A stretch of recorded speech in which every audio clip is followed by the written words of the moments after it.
O Bitcoin, por ser um ativo bastante novo, ele também cria uma grande confusão pelas suas reais funções. Então, tem pessoas que acham que isso é completamente inútil, tem outros que já usam isso como moeda, né, como uma forma de troca entre produtos e serviços, quando você vê exemplos como El Salvador, e muitos usam simplesmente para você poder especular no seu valor e ganhar dinheiro com isso, e outros usam como reserva de valor, por exemplo, como o Michael Saylor, né, que é um dos maiores defensores, né, do Bitcoin como um novo tipo de ativo, como se fosse um imóvel eletrônico, né, fracionável, que você pode levar para qualquer lugar do mundo, criando uma característica única em relação ao Bitcoin.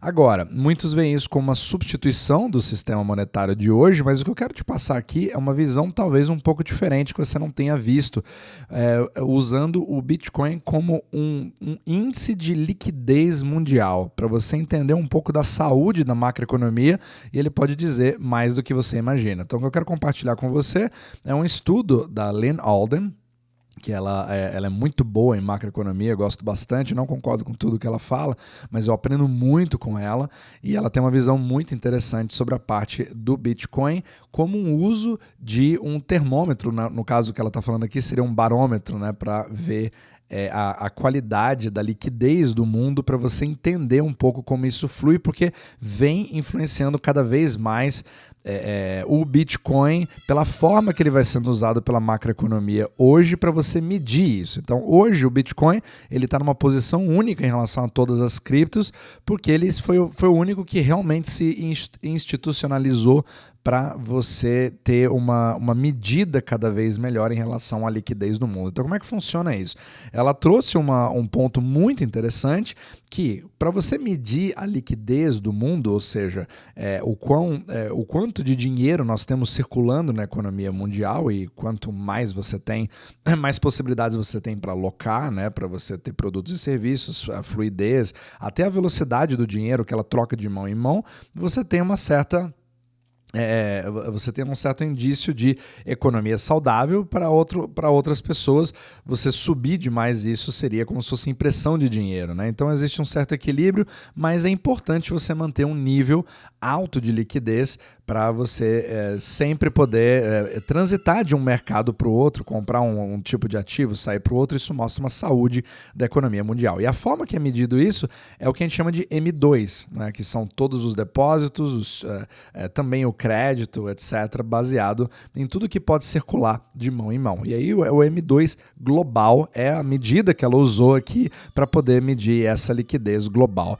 Então o mais interessante é que ela passou que o Bitcoin ele é o único, ele é o ativo do mundo inteiro comparado com todos os outros, né? SP500, até o próprio ouro, os títulos da dívida pública americana, entre vários outros. O Bitcoin é o que mais moveu na mesma direção que a liquidez global medida pelo M2, ou seja, ela fez isso 83% das vezes em qualquer período de 12 meses, o que é maior do que qualquer outro tipo de ativo, até o próprio SP500, que teve uma correlação de 81,2, o Bitcoin teve de 83,2. Nenhum outro ativo conseguiu mostrar uma correlação tão alta com a liquidez global do que o próprio Bitcoin. E isso é bastante interessante. Mostra aí, pelo menos nos últimos anos, principalmente com a institucionalização do Bitcoin, a adoção maior, né, pelas instituições, isso veio aumentando essa correlação segundo o artigo. E isso é muito importante, né, porque aquilo que eu falo, o Bitcoin hoje tem uma correlação muito grande com o próprio mercado de ações. Então, se você hoje tem uma exposição na bolsa, você acaba vendo o Bitcoin subindo muitas vezes junto com a bolsa. E quando você tem períodos de queda ou de retração dessa liquidez do mundo, você também vê o Bitcoin sendo liquidado também, né? Então é o que a gente considera como risk on.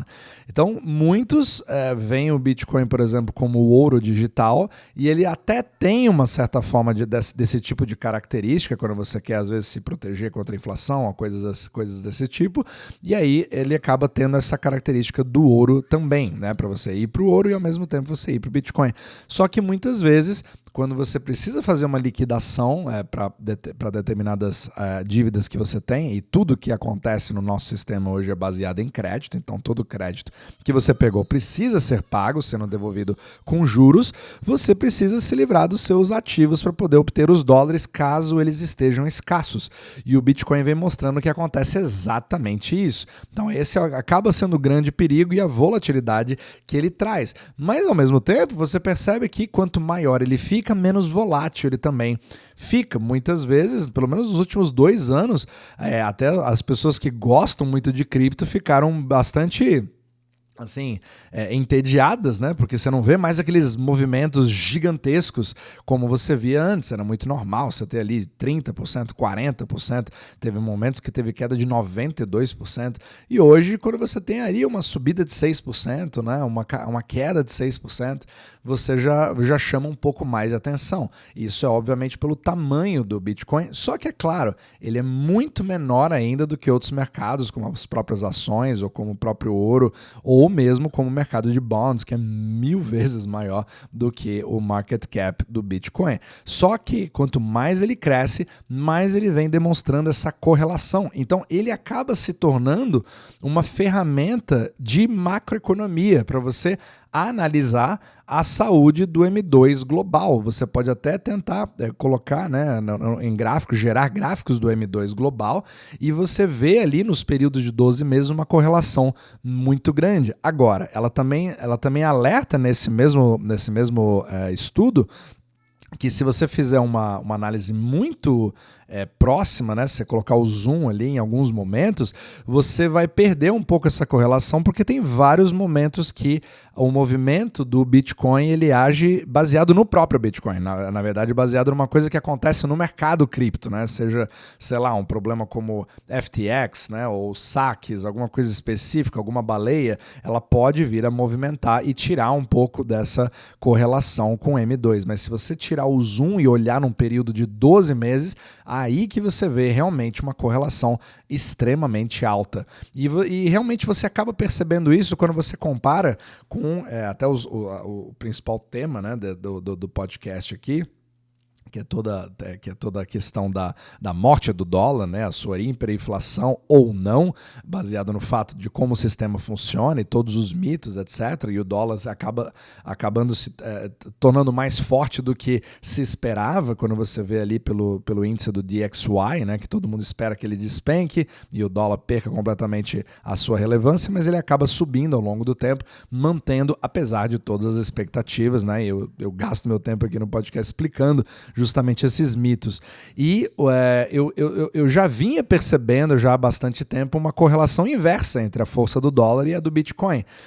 Muitos momentos que o DXY sobe, você percebe que o dólar está escasso no mercado. E muitas vezes quando isso acontece, você vê, claro que não é 100% das vezes, obviamente, mas tem um alto grau de correlação com o Bitcoin caindo. E isso sugere que, obviamente, você até como instituição, se você precisa pagar determinadas dívidas denominadas em dólares, você não consegue pagar isso com Bitcoin. Você precisa se livrar desse Bitcoin para obter os dólares necessários para pagar aquele fluxo de caixa. Então isso mostra um aperto financeiro, certo? Da mesma forma, quando você tem aquela liquidez que jorra no mercado, imediatamente você vê não somente as bolsas subindo, mas também uma alocação em Bitcoin. Então ele tem realmente esse comportamento de risk on, que você vê muito de ativos de risco, como as ações, como se fosse mais uma delas, mas ele acaba sendo uma coisa diferente. Então é muito interessante, o Bitcoin ele vem mostrando cada vez mais que ele está começando a criar o seu lugar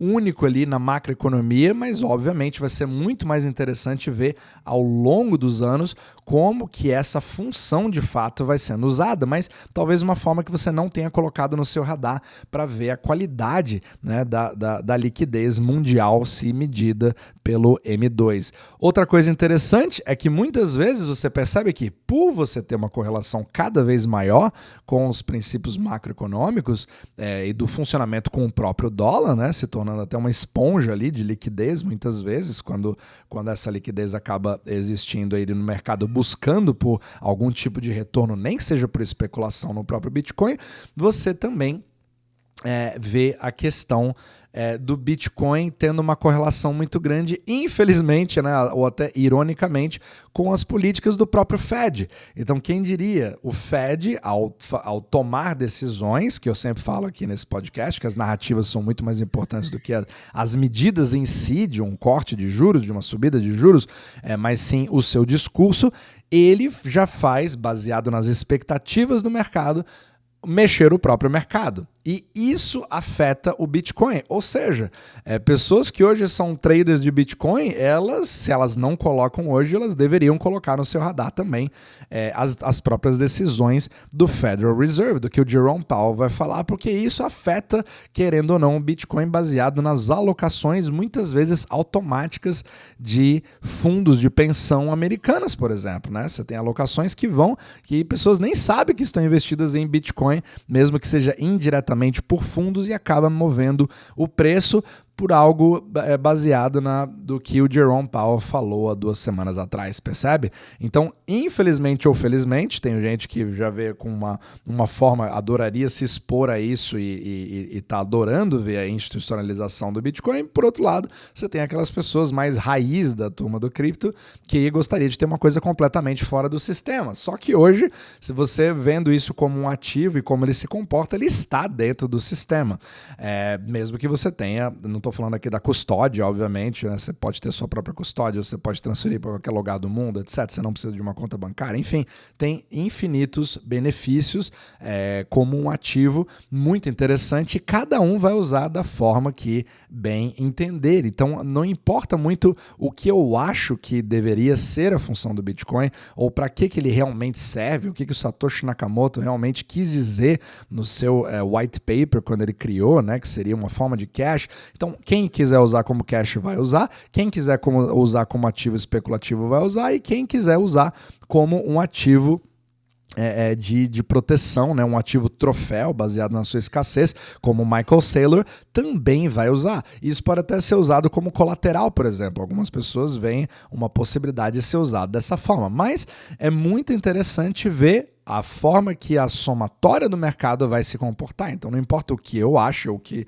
qualquer um de nós achemos, mas o que importa é a somatória do mercado. Então esse mercado, principalmente baseado nessa correlação, ele mostra uma função talvez inesperada do Bitcoin como indicador de liquidez global na própria macroeconomia, e pode estar muito mais dentro do sistema, entre aspas, do que muitos imaginam.